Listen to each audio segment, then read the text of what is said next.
Coming up on Arirang News, the South Korean government is calling on investigators to get to the bottom of alleged speculation on property by public officials in an area now slated for new development. President Moon says the probe will be the first test of a new investigative agency. The South Korean e-commerce giant Kupang, often compared to Amazon and Alibaba, goes public on the New York Stock Exchange, surging more than 40% on its first day. And South Korea ends its military cooperation with Myanmar over the violence there against pro-democracy demonstrators. It also bans the shipment to Myanmar of military supplies. It's 5 p.m. here in Seoul. Thanks for tuning in to Arirang News. I'm Devin Whiting. The South Korean authorities continue to investigate allegations that employees at the State Housing Corporation, LH, used non-public information to buy land in an area now slated for new development. President Moon Jae-in has called for the probe to be thorough, and Finance Minister Hong Nam-gi has pledged new measures to eradicate property speculation and prevent illegal and unfair practices in the market. Kim Jae-hee has this report.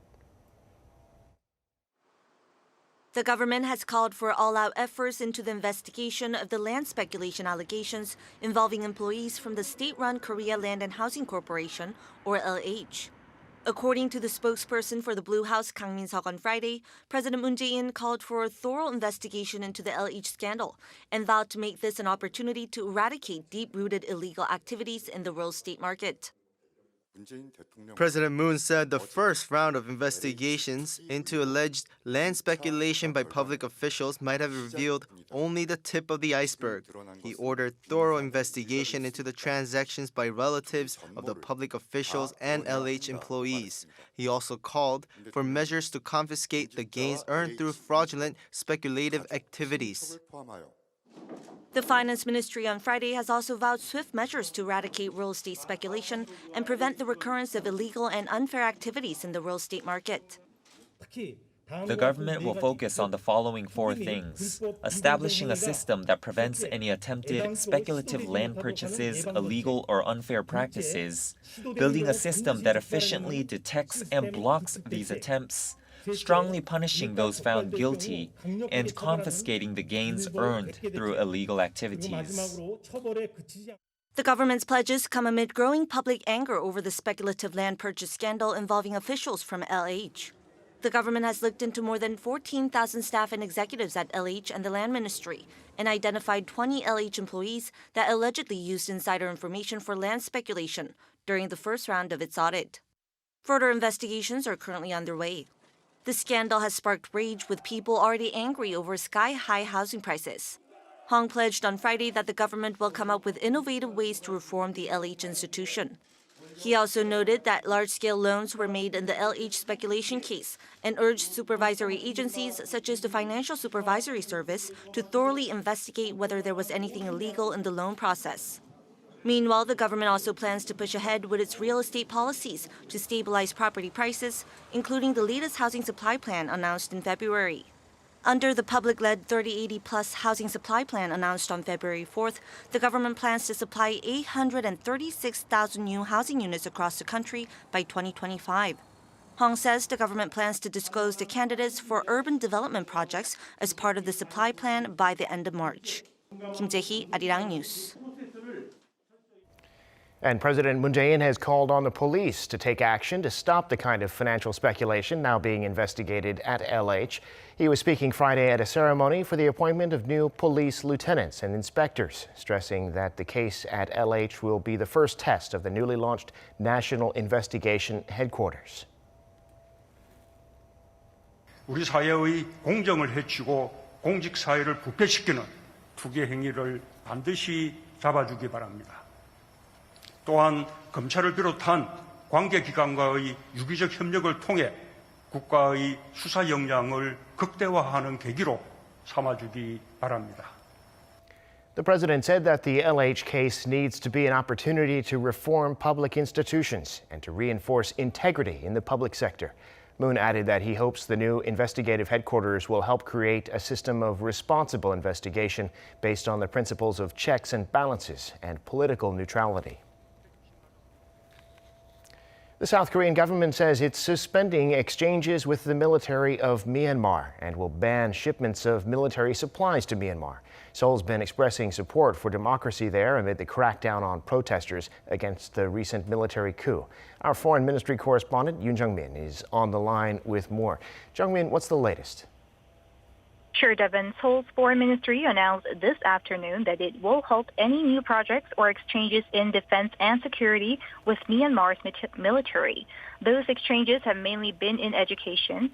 Also, South Korea will not allow the export of military supplies to Myanmar like tear gas and will tighten its reviews of shipments of strategic materials used for industrial purposes. It added there have been no such military goods sent to Myanmar since January 2019. Lastly, the ministry said it will reconsider cooperative development projects with Myanmar, but will continue humanitarian projects that are directly linked to the livelihoods of people in Myanmar.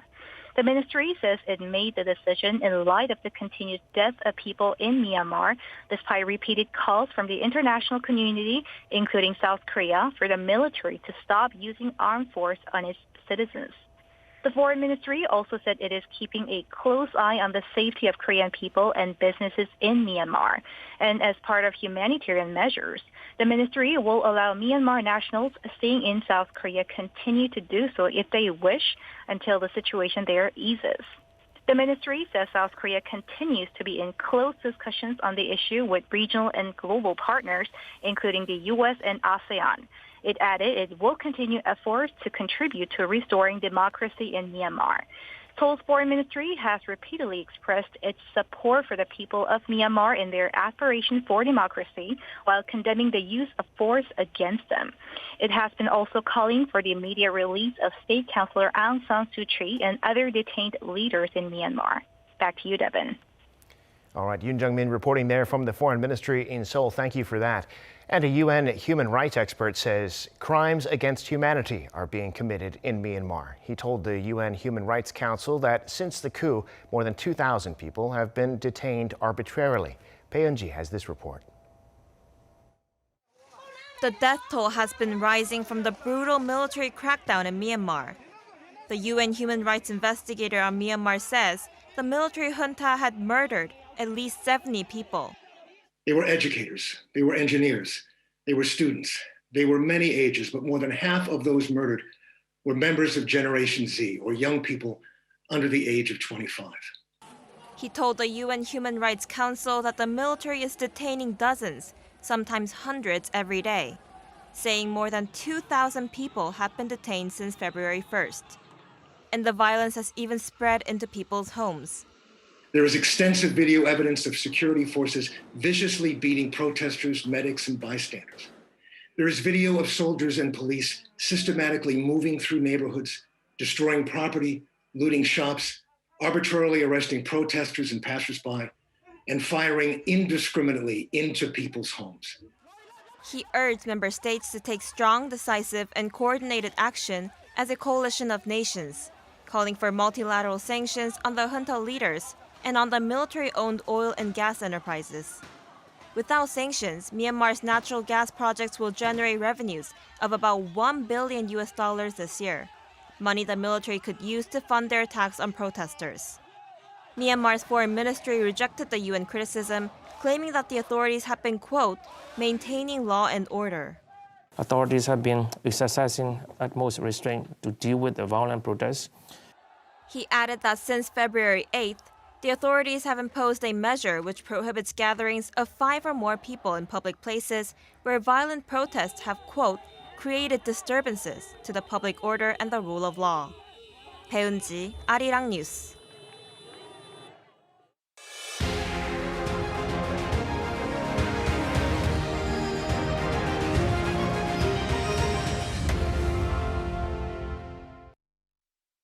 The South Korean e-commerce giant Kupang had its big debut on Wall Street on Thursday. At the end of the session, its share price was up more than 40%, giving it a market cap of some $84 billion. Kim Sung-min reports. Kupang rose 41% in its market debut on Thursday on the New York Stock Exchange, the biggest IPO in the U.S. so far this year. The South Korean online powerhouse started at $63.50 a share, up 81% from the initial IPO price of $35. It marked a session high of $69 before closing at $49.25, valuing the company at around $84 billion. The company trades under the ticker CPNG. Ahead of its IPO, Kupang had a target price range of $32 to $34. The debut was the biggest US IPO offering since Uber Technologies, which raised more than $8 billion 2 years ago. The South Korean e-commerce giant raised around $4.6 billion from its IPO. Kupang is also the largest US listing of an Asian company since Alibaba in 2014. Kupang's successful debut is welcome news for Japanese conglomerate SoftBank Group, as it's Kupang's biggest shareholder. SoftBank's Vision Fund owns more than 35% of Kupang, its stake now worth about $28 billion. Founded in 2010 by Korean-American Bom Kim, Kupang has become South Korea's version of Amazon due to the success of its same-day or next-day delivery service. The pandemic accelerated the company's upward momentum as millions of consumers turned to e-commerce. Kupang's revenue almost doubled to $12 billion in 2020. Kim Sung-min, Arirang News. U.S. President Joe Biden gave a televised address on Thursday to commemorate the first anniversary of the COVID-19 lockdown in the United States. This was just after he signed the landmark coronavirus relief bill worth almost $2 trillion. Choi Won-jong has the details. U.S. President Joe Biden delivered his speech at the White House marking the anniversary of the COVID-19 shutdown. In the beginning, he pulled a piece of paper out of his jacket, delivering how serious the COVID situation has been in the United States. As of now, total deaths in America, 527,726. That's more deaths than in World War I, World War II, the Vietnam War, and 9/11 combined. Throughout the speech, Biden also mentioned the $1.9 trillion COVID-19 relief plan. And today, I signed into law the American Rescue Plan, an historic piece of legislation that delivers immediate relief to millions of people. Earlier on Thursday afternoon, Biden signed a bill in the Oval Office a day after the relief package was passed by Congress. The White House said Americans will start receiving checks as early as this weekend. Key features include $1,400 of stimulus payments to most Americans, and $7.5 billion for vaccine distribution, $22 billion for rent assistance, and $39 billion for childcare. It also includes weekly unemployment benefits and $350 billion to support state and local governments. For those who don't know much about the plan, the White House has launched a webpage that provides details of Biden's American Rescue Plan. And Biden himself will go on a tour called Help is Here, fanning out across the country to explain the aid package. Biden and his team will go to Pennsylvania as the first stop. 최원정, 아리랑 뉴스.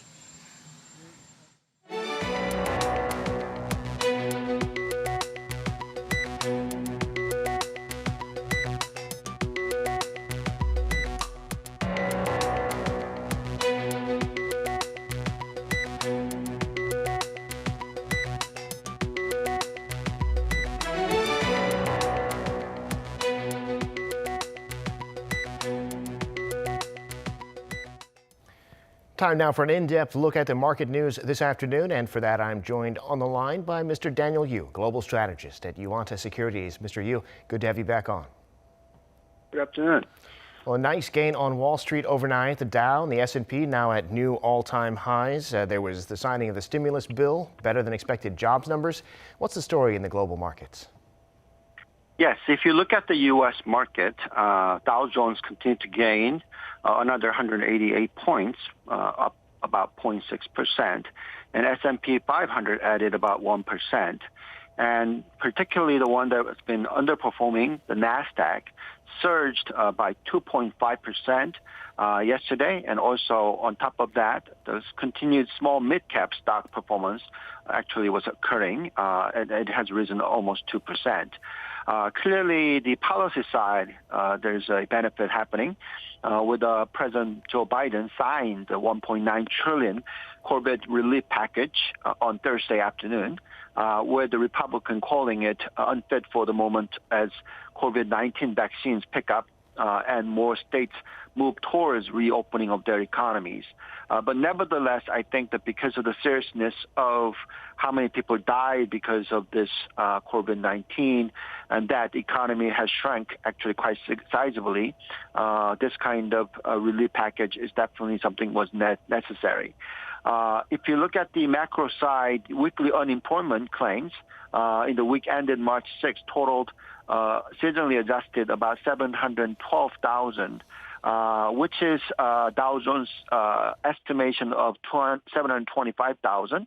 But nevertheless, it is still very high because before the COVID-19, the level of the unemployment adjustment was about 250,000 per week or so. Anyway, if you look at the overall economy-wise, most people are expecting that it will recover. Some cases, they're saying it might recover by 9% growth year on year because of a low, last year's very low number. Also, if you look at the oil prices, it did jump by 2.5% to $66 per barrel. And Treasury yield kind of stabilized at around 1.5%. In any case, overall, market is expecting a quite nice economic recovery in the future. Well, there's a Korean IPO making the headlines, but not on the Kospi. I'm talking about, of course, Kupang, the e-commerce giant, often compared to Amazon, Alibaba, making its debut in New York, where it soared on the first day by 40%. We just heard about that a minute ago. Now, there are concerns, of course, that investors might have been a little over-enthusiastic there, but tell us about the Kupang IPO. Sure. Yesterday, the Kupang got listed in New York Stock Exchange, not NASDAQ. And this IPO has risen quite sizable amount of the money for Kupang to continue to expand its operation. The listing price was $35, and it closed at well above $40. So as you said, it actually went up about 40%. It did go up to as high as $60+. In any case, in terms of the market capitalization, it amounts to almost 100 trillion won of Korean won, US dollar-wise, slightly less. Anyway, if you look at the Kupang's operation, the reason why the stock prices were moving nicely up compared to the previous expectation of the listing price somewhere between $32 to $34 is because their market share were rising rapidly last year during the period of COVID-19. Kupang's market share for e-commerce has risen up to 25% level from the previous year of 2019 of about 18%. The key question mark is that whether or not they will continue to be able to increase that market share in the future. On top of that, whether or not they can turn into positive operating profit level. Right now, they're losing about 400 million won or so, $1 million US dollar or so of operating losses because of the continued expansion and the cost that they're actually bearing. Hopefully, they will improve their distribution network and improve the productivity rate. And then if that actually happens, then eventually with increased market share, Kupang might be able to turn positive profit in the future. And if actually that happens, with this kind of growth that you're seeing in the sales number, we think that the Kupang will be one of the biggest listing of any kind in overseas by Korean companies. And here in Seoul on the Kospi today, foreigners and institutions turning to buying. Haven't seen so much of that lately. All the main indices closing significantly higher for the session and up for the week. Tell us about the local markets. Yes, as you said, the Kospi was up 1.35%, and the Kosdaq was up 1.93%. Continuously since the Kospi hitting 3,200 territories in early January, it continued to dwindle down, and it broke down below 3,000 territories, and it actually went down to 2,950 level. Main reason for that is because of the concern about the COVID-19 resurgences and the U.S. dollar strengthening and Korean won depreciating, and the foreigners continue to be the net seller of the Korean market. However, in the last 2 days after the options and futures closing date, we did see quite significant rise of Korean market yesterday on the option closing date. Also today, they continued to rise with the U.S. market being very strong yesterday overnight. Clearly, Korea is expected to show very strong growth rate in the export numbers with the global economy recovering. First 10 days of this month showing export growth rate year on year of about 25%, which is a very, very high number. And if this kind of continued improvement happens in the external factors such as export, we think that Korean companies having very significant portion of the operation in overseas would benefit with the global economy recovering, meaning that the overall market can further rise in the future. And before we go, Mr. Yu, let's go back to another IPO story. Huge anticipation here in Korea for the local listing next week of SK Bioscience, a company that in Korea is making the AstraZeneca vaccine, of course, and developing its own vaccines. Your thoughts on this IPO? Well, I mean, we did see a very significant amount of net inflow of money to this. And actually, the customer deposit did jump by almost 9 trillion won.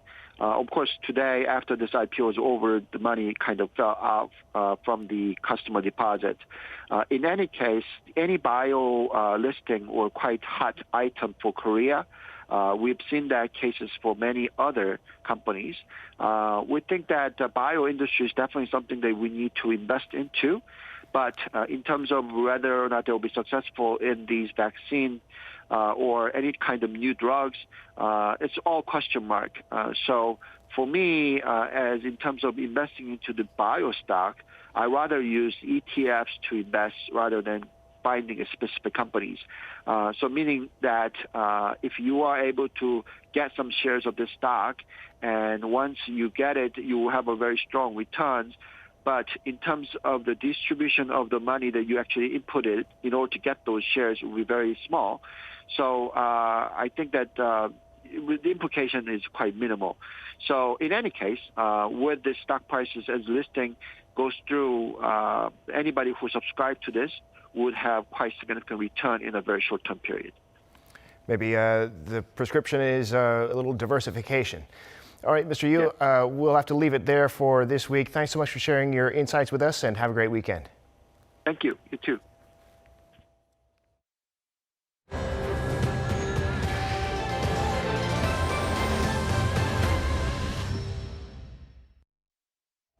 It's been months now that South Korea has been unable to significantly bring down the daily number of COVID-19 cases. So the authorities have extended the current level of distancing for another 2 weeks. Kim Do-yeon reports.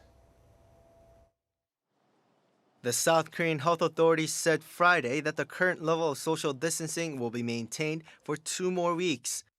Right now, the capital region is at level 2 and the rest of the country is at 1.5, and those restrictions were due to end on March 14.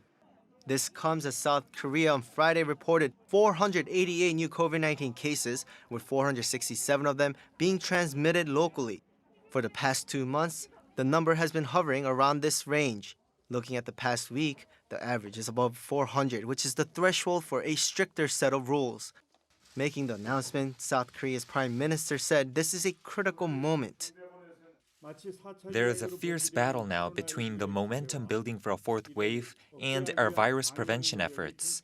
If we back down, the protections we have fought so hard to build will be crushed, and a 4th wave could become a reality.